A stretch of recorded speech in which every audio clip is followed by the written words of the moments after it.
It's an absolute pleasure to be back in Oregon to be able to talk to you this evening about these issues. So as Damien said, I'm just going to talk for about 45 minutes. I talk quickly, I talk with a funny accent, sometimes I use funny words. So please at any point put your hand up and be like, slow down lady, or what was that funny word you just used? I want this to be as helpful and useful to all of you because this is your election that you're going into. We just had an election in my country. We're 4 days away from Brexit, which was another terrible election in our country. So democracy matters. And the thing that keeps me awake at night is I'm not convinced that the system that we have been used to is the one that's going to stay if we don't take disinformation seriously. And sometimes at dinner parties, people say, why are you studying this frivolous thing? Like, shouldn't you really be taking seriously something like climate or health?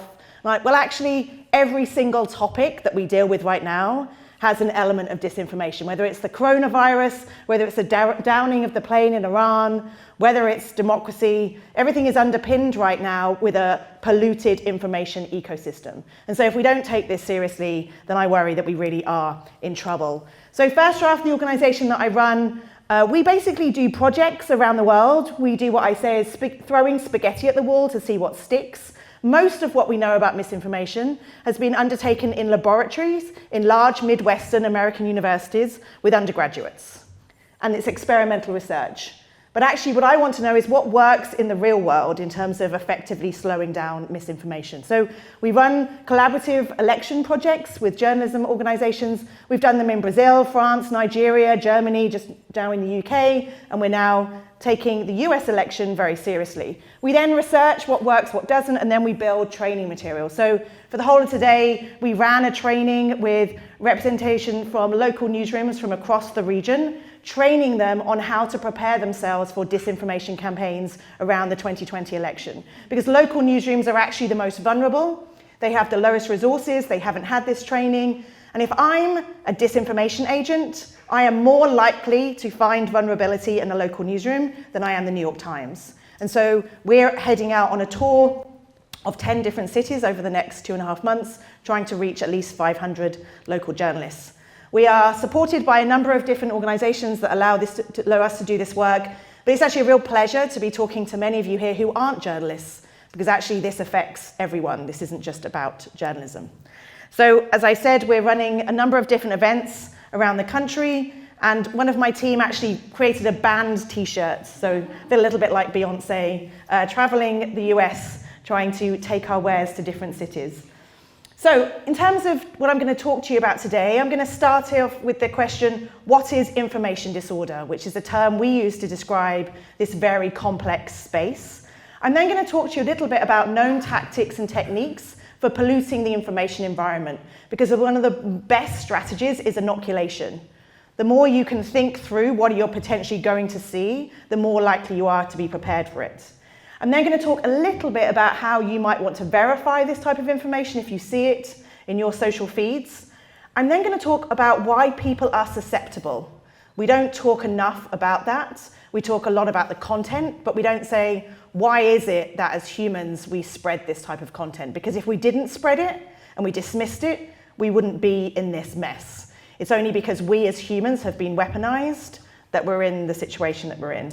And finally, a little bit about effective techniques for slowing down the spread of misinformation. So, information disorder is a coin that I termed a couple of years ago, mostly because I have refused to use the term F*** news. Most of this content isn't news. It's memes, it's videos, it's images, it's conspiracy theories, and all of it is not fake. It's actually genuine content that's used out of context. Because the most effective disinformation is that has a kernel of truth to it. And so that term also is not only unhelpful for describing the situation, it has been used as a weapon against a free and independent press globally, not just in the US, it's been used globally. And the problem is, if I walk down the street and ask most people, what's fake news? They will say to me, CNN, New York Times, BBC. The weaponization of that term has been effective in undermining trust in the mainstream media. And actually, if we do not have a fair and independent press globally, we're in trouble. So the unfortunate problem is that many people use that term. So journalists go, Claire, I've got to use that because of search engine optimization on Google. That's what people say. I would say language matters. We no longer say global warming, we say climate change. In fact, we now say climate crisis. So the language that we use matters, so that's why I refuse to use that term. And we should actually be distinct about what we're talking about. What's the difference between disinformation, misinformation, or malinformation? Disinformation is false information. The people creating and sharing it know that it's false and they want to create harm. That harm might be financial harm, it might be reputational harm, it might be political harm. That is a distinct aspect to this. Misinformation is when people share information that is false, but they don't know it's false and they do not mean to cause harm. So if my mum shares something on Facebook that she doesn't know is wrong, she's like, I didn't know, Claire. I was just trying to be helpful. That's misinformation because she's not trying to cause harm. What is the demographic category that shares the most misinformation in the US? Anybody know? White men over 60. Luckily, there's none of those people in this room. But that is the number one, because also quite a lot of maybe retired people spend quite a lot of time on social media. They join to stalk their kids. They stay for the misinformation. No, we do have a problem with crazy Uncle Bob sharing a lot of this stuff. So misinformation, if we didn't share this, we wouldn't have a problem. Malinformation is genuine information, but that is shared to cause harm. So for example, revenge porn, the imagery is genuine, but by sharing it, taking it from the private space to the public, is done to cause harm. You could also argue that the leaking of Hillary Clinton's emails is also malinformation. That's genuine information, but was shared to cause harm. And so a whistleblower, there you could say that's in the public interest. But the leaking of genuine information to cause harm, we describe as malinformation. So the reason I talk about these labels is because if we're not distinct about what we're talking about, we can't effectively talk about solutions or ways to mitigate the situation that we're in. I also created this a couple of years ago as a way to try and show the complexity, that the term F*** news didn't work, because actually if you look across the whole spectrum, actually satire can be weaponized. We increasingly see agents of disinformation label content as satire deliberately, knowing that it won't be fact-checked, knowing that the platforms won't take it down, and because they can say, oh no, I was just trying to be funny.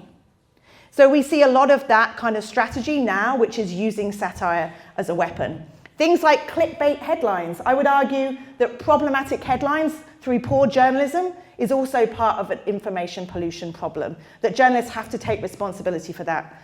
I come from a country that has terrible misleading content. We have tabloid newspapers that keep going after Meghan Markle. There's terrible journalism that is misleading, whether it's misleading use of statistics, claims, quotes, diagrams, maps. There's been some terrible misleading content out of Australia. Misleading content is part of this mess, but I would argue we have to recognize the harm that it does over time.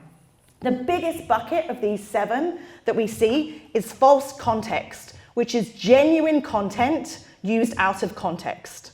So in almost every breaking news situation, the most problematic content is real, but it's from 3 years ago in a previous earthquake, or it's 3 years ago in a previous mass shooting. And because on Facebook everything looks the same, if we don't have a label that says this is from 3 years ago, our brains are like, well, it says it's an earthquake, and I read that it was an earthquake. I've gone to Google Images, it's earthquakes. Unless we don't have dates on our images, it's a real challenge. The next big bucket of things that we see is imposter content. Our brains, unfortunately, are completely overwhelmed. We are now using or consuming double the amount of information every day because we still use desktop computers, but we've doubled it up with our mobile use. Because we're so overwhelmed, we rely increasingly on heuristics, mental shortcuts that help us judge the credibility of information. And one of the most important aspects of that is it from a source that I trust? So is it because your mum has shared it with you? Depends if you trust your mum. Or is it because it's actually being sent by something that looks like the New York Times logo and you trust the New York Times? Or maybe it's the Fox News logo and you trust Fox News. So we see a lot of imposter content where the trademark or the logo is used to fool. Manipulated content or fabricated content. Just very quickly, a line about deep fakes. So you might have heard about deep fakes. It's this idea that artificial intelligence, computers essentially can generate new content from other content. So if you go onto YouTube, there's enough videos of me waving my hand around that a computer could make a video of me almost saying anything, because there's enough footage of me out there to make me say anything. So there's a lot of discussion about, will a deep fake change the course of the 2020 election? I'm telling you now, that will not happen in 2020. It might in 2022. Because the technology is moving so quickly, we might be in trouble. My hope is Carnegie Mellon University. There are a number of very, very, very smart computer scientists who are working very hard on building technology to detect and automatically verify deepfakes. So I'm just telling you now, don't worry about it for this election. Do worry about things like impersonated audio. You get somebody that sounds like Donald Trump. You get somebody who sounds like AOC. You take audio and you splice it slightly. Audio is a thing that nobody talks about and a thing that worries me dreadfully. So very quickly, here's some examples of imposter content. The left was from the BBC in 2017. If you're a Brit, you see that logo and you're like, oh, it's got to be true, because we love the BBC. This was a fake image that circulated saying that for the election, if you wanted to vote Conservatives, you voted Tuesday. If you wanted to vote Labour, you voted Wednesday. Clearly false. But if you see this on your Facebook feed and you trust the BBC, unfortunately that did very well. Here's a recent one. You might be able to see it at the top, but it says Fox News Channel. The account is at Fox News Chan US. That isn't the official Fox News channel, but if it's coming through your feed where everything looks the same, unless you stop and you have a problem with Iman Omar, it reinforces your worldview, you're just going to forward it. Manipulated content. I'm sorry for people at the back, it might be hard to see, but this is a post that did very well just before the 2016 election. It's basically suggesting that immigrants are voting and the ICE were there to arrest them. Now, you might not be able to see very closely, but one clear giveaway is that everybody is still looking down at their phones, even though somebody's being arrested. No human would do that. We slow down, unfortunately, on interstates when there's a crash, and in this example, it's simply 2 genuine photos spliced together. It would take 2 seconds to do. If you did a Google search for image of ICE arrest, this comes up first. This is from the primary in Arizona, and they simply put those 2 things together. But if you want to believe that immigrants are voting, why would you stop and check? Because it reinforces your worldview. None of us are against, can stop ourselves. We are humans, irrespective of your political persuasion. We are driven by our emotions. If you're an academic or researcher or journalist, we tend to like to think that people have a rational relationship to information. We have an emotional relationship to information. So the challenge is agents of disinformation are really good at emotional content. Those of us who are trying to push quality information are really good at long text-based information, and those two don't necessarily overlap. So I'm just going to talk a little bit about known tactics and techniques for polluting the information environment, and I'm going to play very quickly this clip from the New York Times. It's a much longer documentary, which I would also recommend, but this clip is worth watching for reasons that you will see.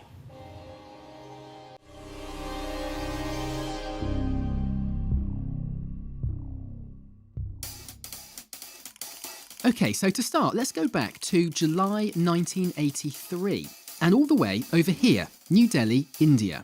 This is when a remarkable story appears in a newspaper called The Patriot.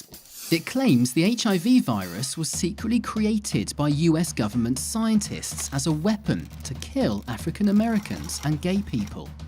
It even names a facility, Fort Detrick in Maryland, where the virus was supposed to have been concocted. It's a crazy allegation printed in a small newspaper. No big deal, right? But fast forward just a couple of years and look what's happening. The story is spreading all over Africa. A scientific report's even published by 2 East German biologists who say they can prove AIDS is made in the USA. All these articles are from just a few months at the end of 1986. And then somehow, it ends up here. A Soviet military publication claims the virus that causes AIDS leaked from a U.S. Army laboratory conducting experiments in biological warfare. That's Dan Rather reading a fake news story to millions of unwitting Americans on national TV. But don't be too hard on Dan. This was one of the greatest cons ever carried out on a global scale. And we're going to show you how it was pulled off.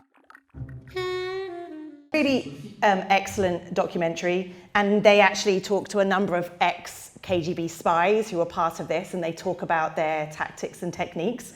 But as you could probably tell when you watch that, We're actually seeing exactly the same tactics used now, but rather than it happening over 2 years, it happens in a much more compressed way. And rather than necessarily planting these in different newspapers, you plant them in blogs, you get fake Twitter accounts to push it, you do all the same things, hoping that a journalist is going to pick it up and a journalist is going to report on it and amplify the rumor. So it's exactly the same techniques that we've seen for a number of years. It's just compressed, in many ways amplified just by the technology we now have. So just a few things I want you to bear in mind. Firstly, visuals and memes are some of the most compelling vehicles of disinformation.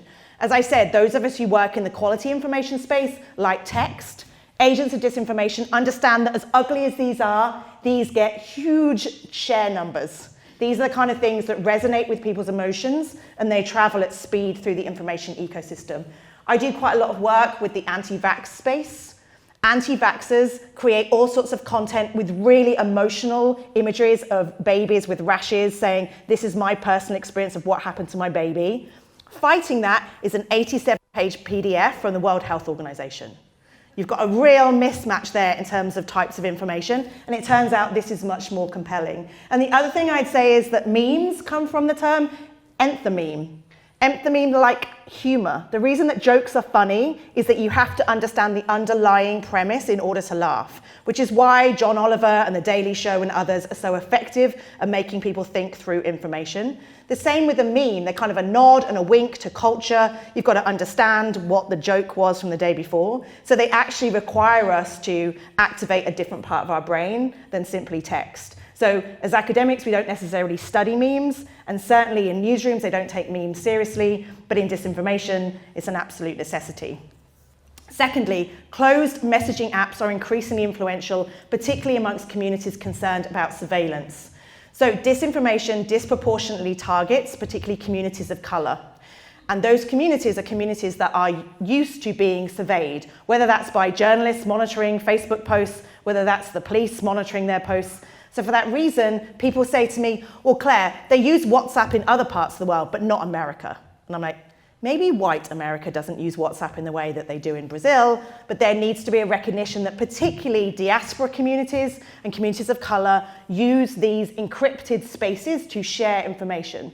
The problem is, because they're encrypted, it's very difficult for us to see what those rumors are that are circulating in those spaces. So I am very worried about 2020 in the US, that if I, for example, want to suppress the count of the census, I'm going to push out rumors in these closed spaces that suggest that ICE will be coming to the door when the census person knocks on the door. I mean, there are very easy ways to suppress the count via communities of color. You might remember that there was a rumor in 2016 saying that you could vote via SMS. They used Hillary Clinton's official logo and said, you can stay at home, vote via SMS, text 5663. Those ads were micro-targeted to communities of color in the US. So most people in this room, I'm going to say, didn't see them because you weren't the target audience and they weren't micro-targeted to you. So understanding how disinformation works and how different communities are targeted is crucial. This is a term that I constructed called the trumpet of amplification to try and show journalists that a lot of these kind of tactics and techniques are coordinated in anonymous spaces like 4chan, 8chan, Discord, online spaces that are anonymous and are difficult to monitor. They then might move into places like Twitter DM groups, WhatsApp groups. They might then jump into conspiracy communities on YouTube or Reddit. They might then jump onto Facebook, Instagram, and Twitter, which is where the journalists find it. But the journalists have no idea that there was an earlier journey for that information, and they think they're the first people to find it. So they report on it. They might report on it because they've been hoaxed, or they might debunk it. But if they debunk it irresponsibly, the person in the 4chan community, doesn't matter, it's jumping up and down, because that's exactly what they wanted to happen. Because they don't have the megaphone that the major newsrooms do. Let's also have a conversation for a second that politicians are part of a polluted information environment. If a politician actually repeats the conspiracy, then it forces newsrooms to say, well, we have to because a politician has stated it. So the challenge we have in this information environment is saying journalists now are being targeted and manipulated, knowing that by doing so, you get the oxygen that you need. So let's have a quick conversation, for example, about hate groups. If I want to push, for example, the idea of a Nazi ideology, I only need to pay for one photocopy on the University of Oregon campus, and I will put one poster up on a tree saying that there's going to be a neo-Nazi rally at the University of Oregon. My hope is that the university newspaper is going to cover that poster. Like, you're not going to believe it, there's a poster saying there's going to be a neo-Nazi protest on campus, in the hope that then a local Oregon newspaper will pick it up, etc., etc. I paid for one photocopy, and it's this. So the challenge we have is the techniques being used against the media is because they are hoping that the media will do what it's always done, which is to believe that more sunlight is a disinfectant, that believes that more reporting is what they should do. The challenge is we now live in an information environment where that no longer works because that's the hope. And that is a huge shift for journalists who never used to have to worry about the falsehoods. That ended up on the cutting room floor. Journalism was about the truth. The challenge is that now people want newsrooms to help them navigate what's true or false. And that's where the challenge comes in, because how do you write about the falsehoods without giving it additional oxygen? I'm going to talk a little bit about that. Here's an example from a very bad fake news site, a traditional fake news site in Buffalo, New York, ran a story a week before the Canadian election about a rumor that Trudeau had to leave a previous job when he was a teacher in Vancouver under dubious circumstances. Came from absolutely nowhere, no reporting, hadn't spoken to the school, nothing in this at all. But a Canadian reporter found this and was like, I should ask Trudeau in a press conference. So asked Trudeau, and the whole last week of the campaign was Trudeau having to respond to something that was completely fabricated and made up. Again, using the media to do what they hope that they will do. Fourth, increasingly it's genuine content used strategically and in a misleading way, not outright fabricated content. So again, sorry about the people in the back, but these statistics have been circulating widely for a couple of years, and I'm going to read it out. Illegal aliens are far more likely to commit federal crimes based on statistics. They are 7% of the population, yet they commit 72% of drug possession, 33% of money laundering, 29% of drug trafficking, 22% murders, blah, blah, blah. Do you think these statistics are correct? Yes, these statistics are correct. What is the caveat? If you're a fact checker, what makes this somewhat misleading, even though the statistics are genuine?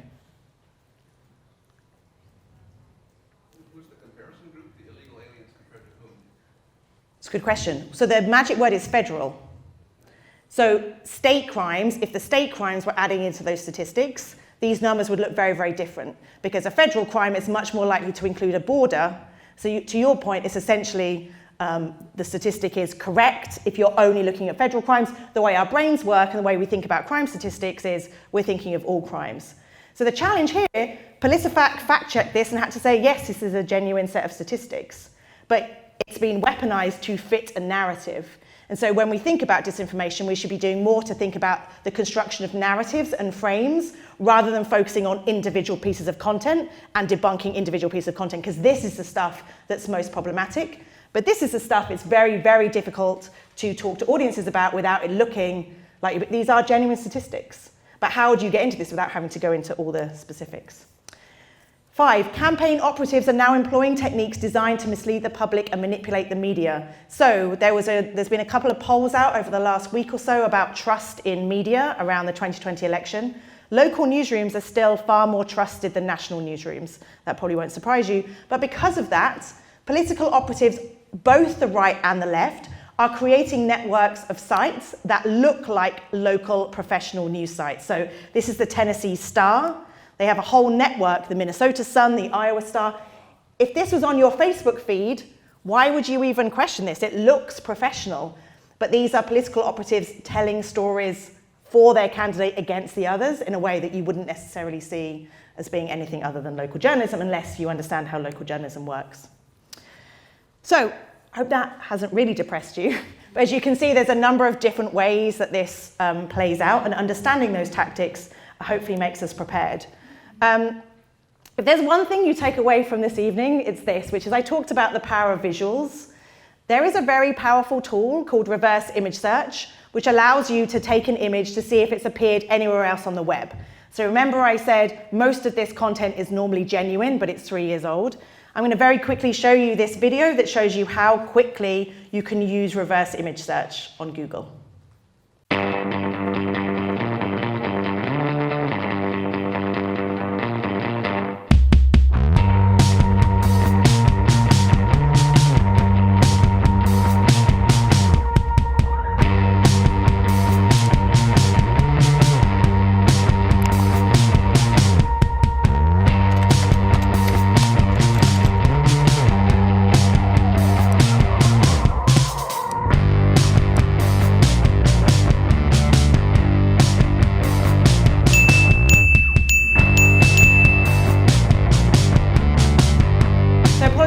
at the back, but if you couldn't see, you take an image, you basically go to Google Images, and in the search bar has a little camera, and it allows you to basically upload a screenshot or to put the URL in, and it tells you whether that image has appeared elsewhere. If I could put that tool on every journalist's computer, 80% of the problematic content that emerges would disappear, because most of it is just that. Or increasingly, false Twitter accounts use old, wrong images of people. If they always did a reverse image search on a profile picture, they would understand that that's not the real person. So here's an example that you can't really see, but the tweet at the top was actually embedded by Newsweek in a story. And we were like, it looks a bit odd. Let's have a little look at Tammy Texoma. And so we went to her profile page. She looks very lovely.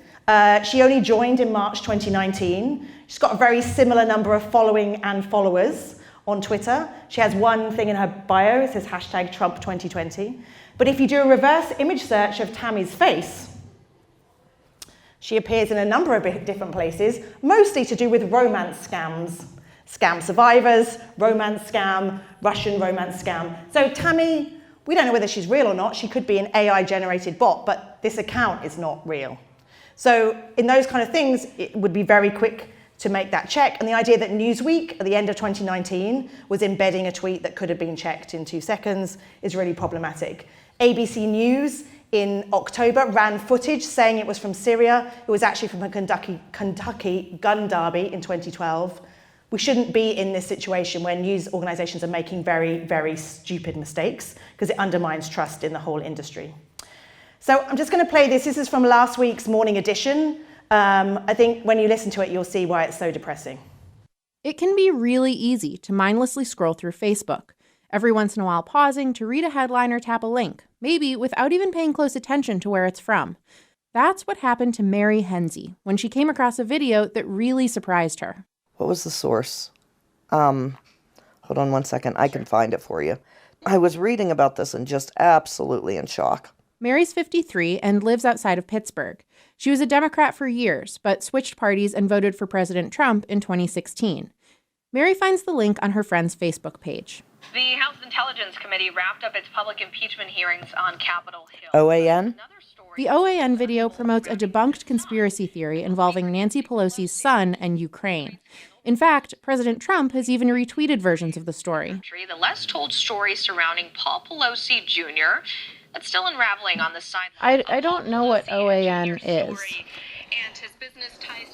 Hold on. One American Network. And these are the things that nobody wants us to know. Well, I mean, the thing that strikes me about that is, like, you consume a lot of news, I consume a lot of news too, but I've never heard of, like, the One American Network. Well, let's take a look at it. Mary asks her phone to Google it. Reputation and information on OAN, One American Network. One American Network, also referred to as One American News, is an Twitter account had a history. Oh, whoa. Thank you. Thank you. Can you keep reading what it says? Absolutely. Twitter account had a history of tweeting falsehoods and conspiracy theories. Now, here's the thing. Don't they all? I don't think every news channel does that. No, I don't, but I think there's a lot that are biased. Do you think there's a difference between bias and a conspiracy theory? Oh, without a doubt. Oh, without a doubt. Absolutely. Bottom line is, it doesn't matter if you're a Democrat or a Republican. They all lie. They all go behind the corner and try to get what they want. Later, I did some of my own research on the One American News Network. It's a small pro-Trump cable news channel. Mary says she now tries to be more aware of disinformation. She no longer follows a lot of sources that she worries are fake. So I listened to the radio and was like, oh no, we've got a lot of work to do. But the truth is, it's about teaching people to do exactly what Mary said, which is to actually Google the source.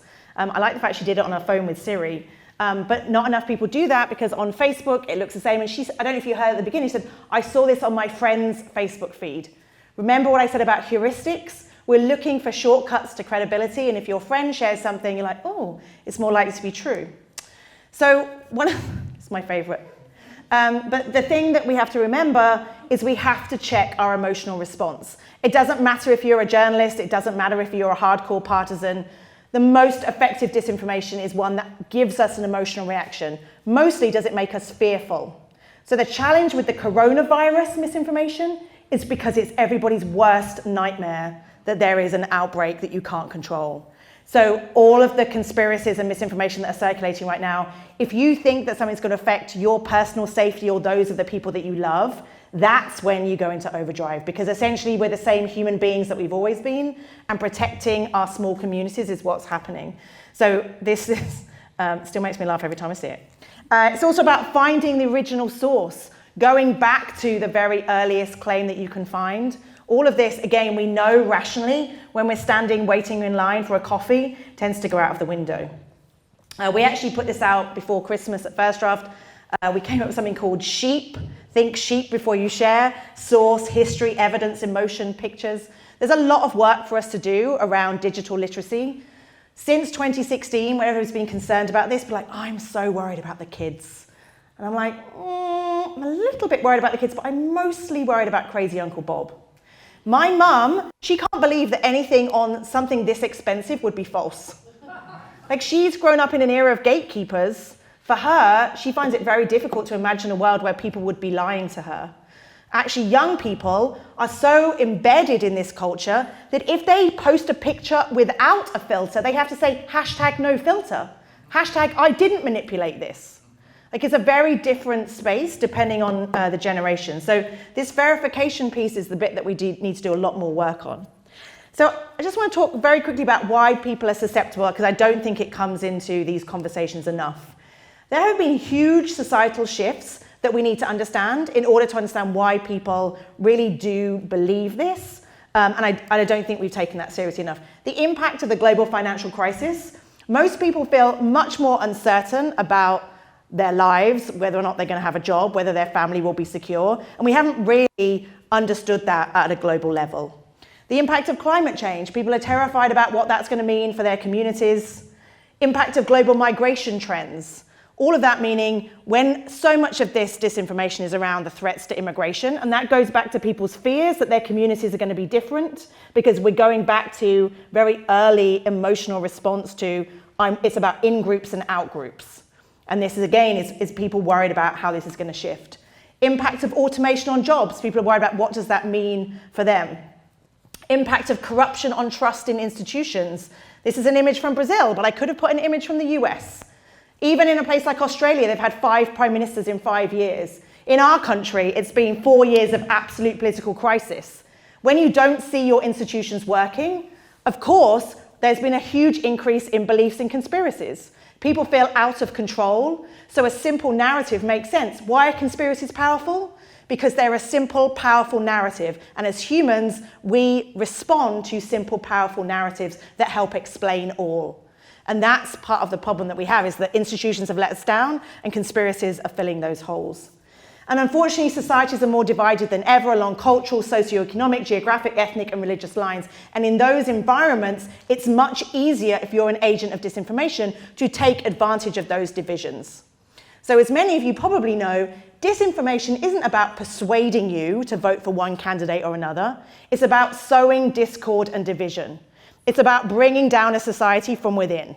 And I'll tell you what, our society has been driven apart through Brexit in a way that it's going to take generations to overcome.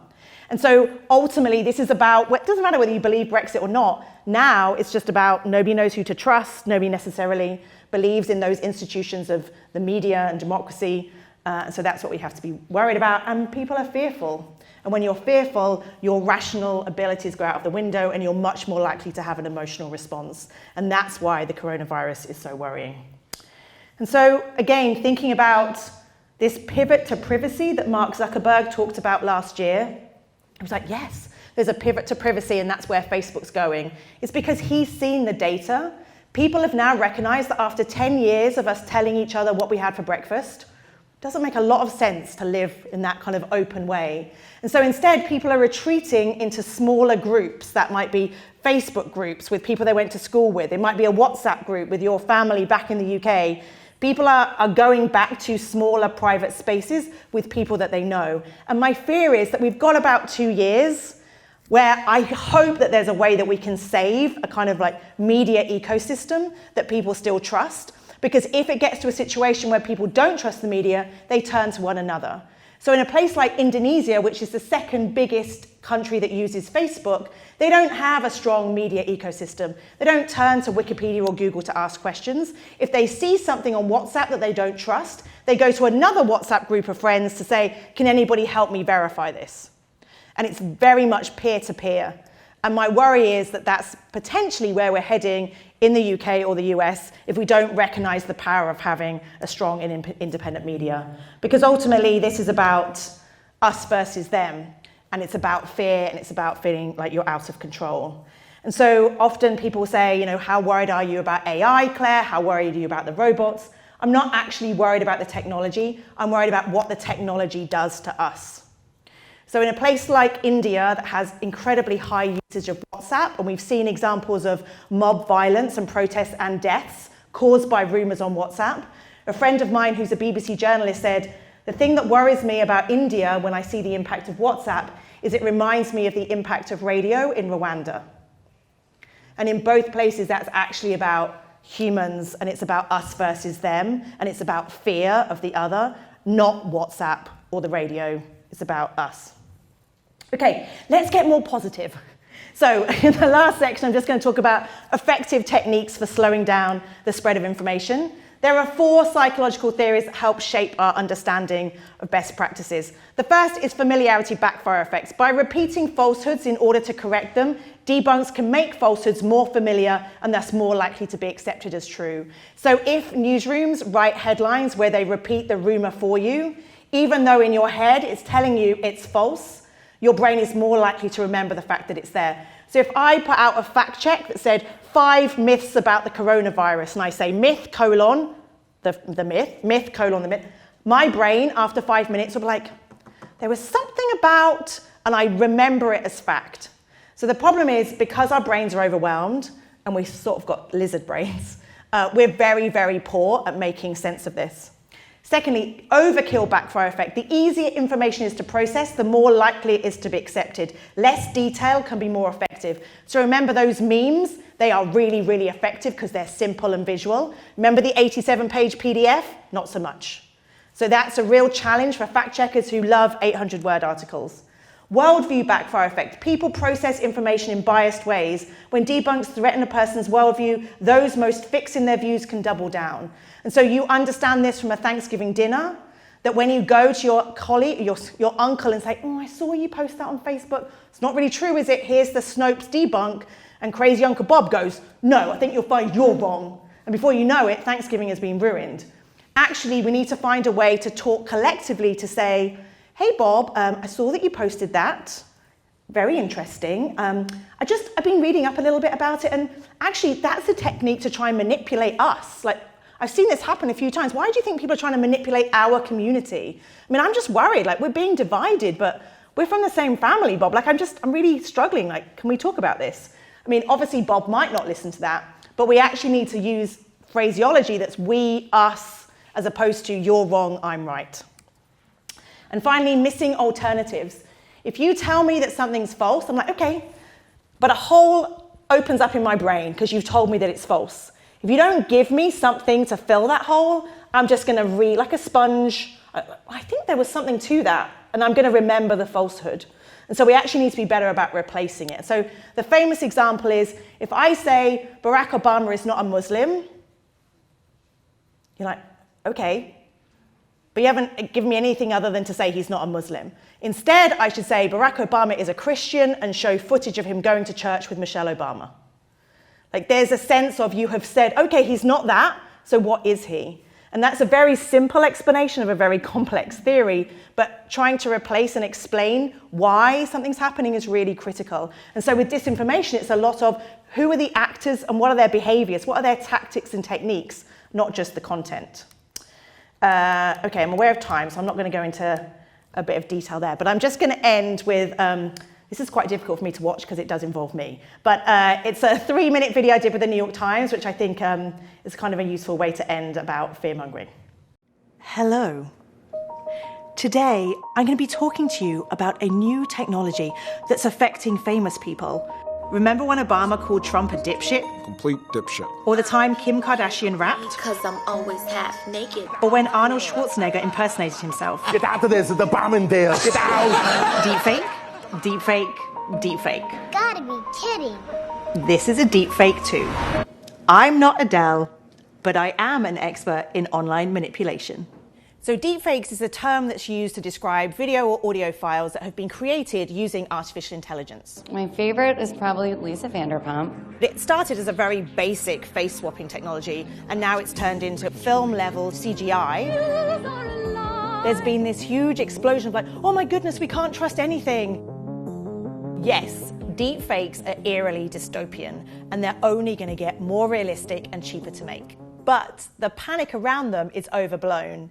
In fact, the alarmist hype is possibly more dangerous than the technology itself. Let me break this down. First, what everyone is freaking out about is actually not new. It's a much older phenomenon that I like to call the weaponization of context, or shallow fakes, with Photoshop and video editing software. There's so many needs. How about the time Nancy Pelosi appeared to be drunk while giving a speech? But you never know with this president of the United States. Turns out that video was just slowed down at 75%. It was very strange. You can have a really simplistic piece of misleading content that can do huge damage. For example, in the lead up to the midterms, we saw lots of imagery around this caravan of people who were moving towards the US.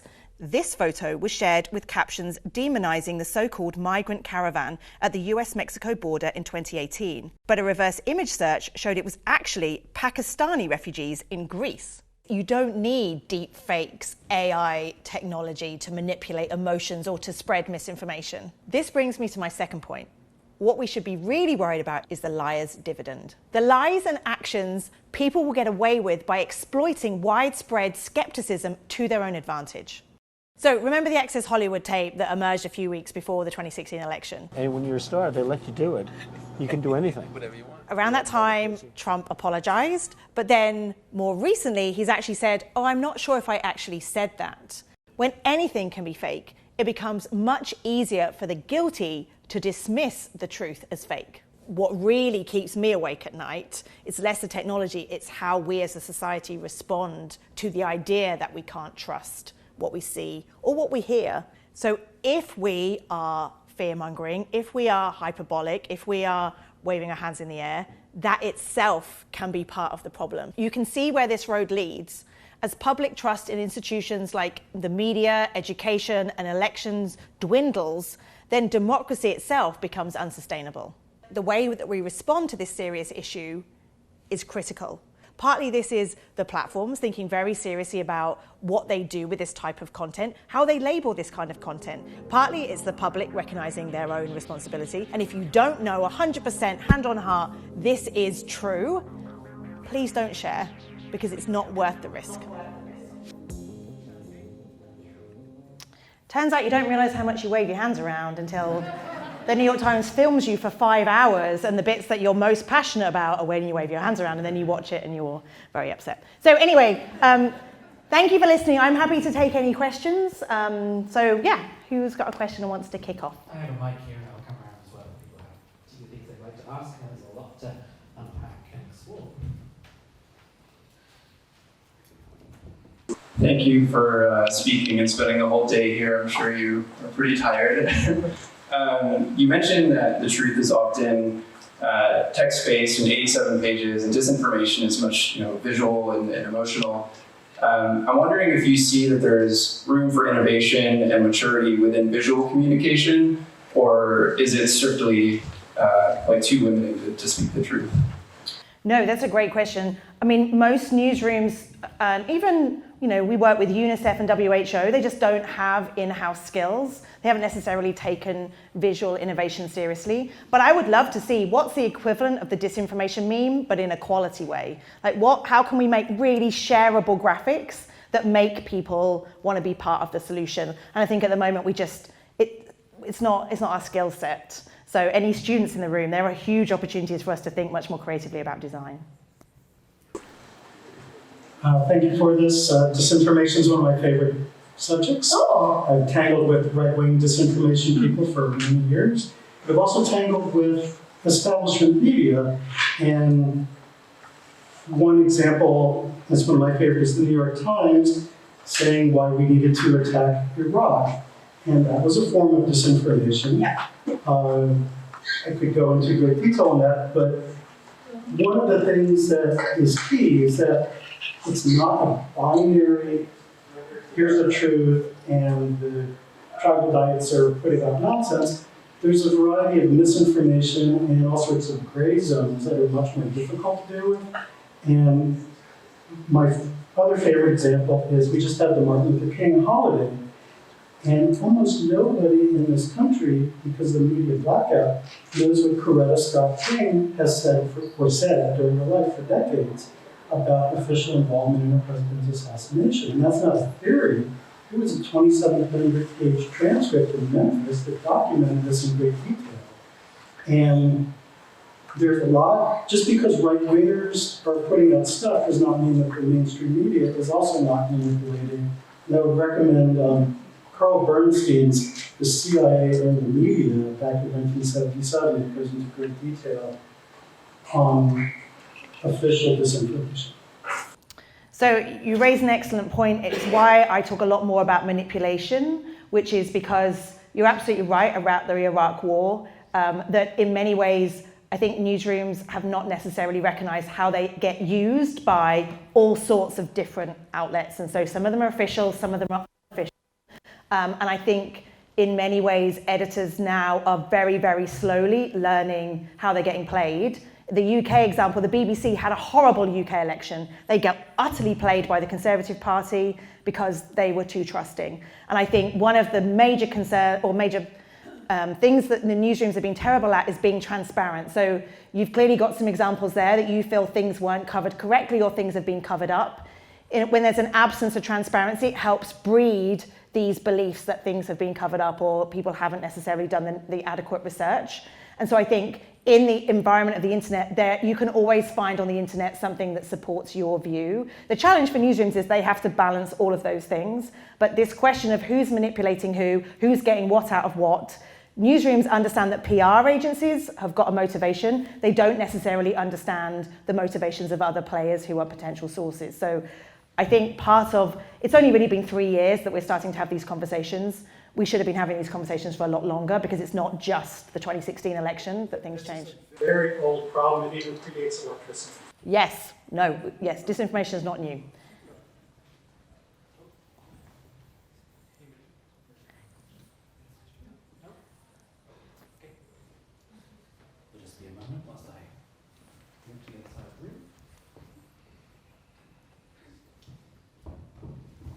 Thank you for coming this evening. I just have a question about what exactly the newsrooms are doing to kind of with the issue of disinformation. Are they kind of retraining their staff?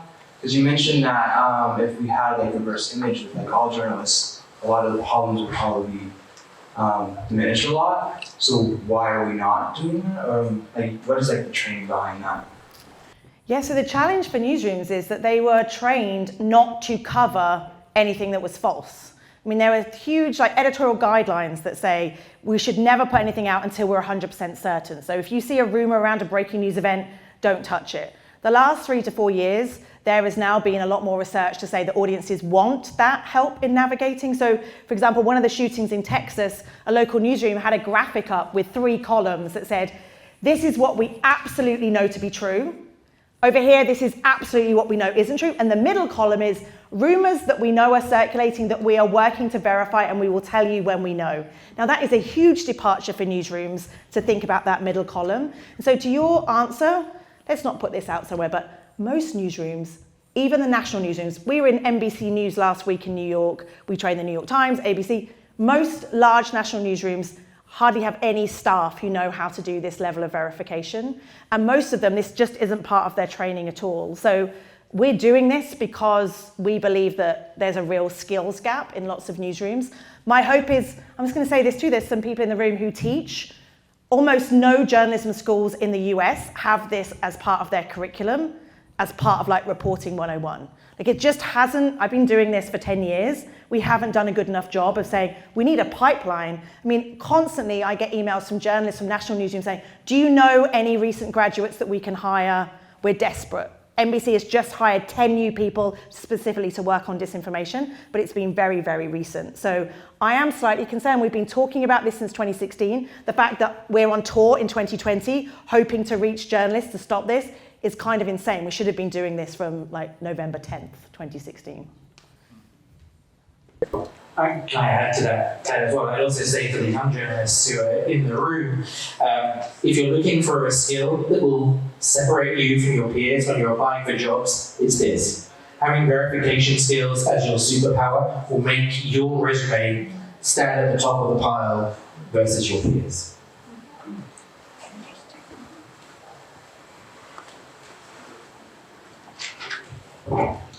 Okay. My question is about the motivation issues, and most news media, of course, they are looking for audience, and newspaper and also the mainstream media. So they, unfortunately, I guess they depend on the audience, depend on how, the number, maybe some people count on the number of people who actually watch news or they hit, say, online news, for example. Then the problem is there are so many, say, news media, because that's maybe instinct of survival, they want to exaggerate. For example, I would say recently, of course, there is the virus in China, and there is currently probably say there is 200 people died, okay, so far. And maybe there are some, 2,000 people get infected, or maybe a little bit more. But if you read the news on at least the New York Times or the Washington Post, when they use the words, they will say spikes, whatever. They sound much more scary. Okay, so how do you deal with this kind of misinformation? Yeah. Yeah, we can't dismiss the fact that most newsrooms are struggling financially. I mean, the New York Times and Washington Post are doing fine, thanks very much. But most newsrooms are really struggling. So if you have a headline with the word Russian, hacking, and bots in the headline, I guarantee you're going to get a ton of hits. If you tell me that the coronavirus is a massive problem, you will get a ton of hits. And when we do our training, often journalists will say, that was great, Claire, but don't train me, train my editors. Because it doesn't matter what I say, my editors are going to put on a really misleading headline. So the challenge is, that's why I would love to see more public service media in this country. Not that the BBC are but when you have commercial incentives around clicks and traffic, a lot of this feels like we're banging our head against the wall, because you can't dismiss the fact that these kind of conspiracies, this kind of disinformation is amazing for traffic. And yes, it's part of the problem. We have time for one more question here now in the front. So these trainings sound amazing.